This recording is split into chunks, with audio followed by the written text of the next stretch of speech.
আমি একটু চলে যাচ্ছি ব্যাক ডেটে, প্রায় 1820 বা তারও আগে আমি চলে গেছি। তো সেই সময়ের কিছু পয়সা বাড়িতে ছিল, সেই পয়সা আজকে আলমারি খুলতে গিয়ে বেরিয়েছে। তো দেখো আমার কাছে তোমাদেরকে দেখাচ্ছি। এইখানে আছে 10 পয়সা, 25 পয়সা, এইটা আছে 25 পয়সা, আর এইটা আছে 5 পয়সা। আমার আমার দেখা এই লাস্ট এই 25 পয়সা। 25 পয়সা থেকে আমি দেখেছি, তারপরে 50 পয়সা দেখেছি, বাট এইগুলো দেখা হয়নি, এগুলো আমার জন্মেরও আগে।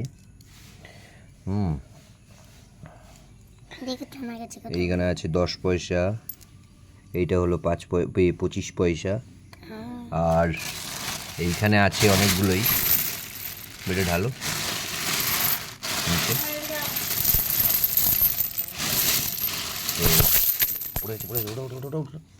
ওটা ওই এক্ষুনি এসে মুখে দিয়ে দেবে। ওই যে আমাদের টমি, এই যে সেই সময় আলমারিতে রাখা ছিল, আজ আলমারি পরিষ্কার করতে গিয়ে টাকা বেরোলো, এতগুলো পয়সা।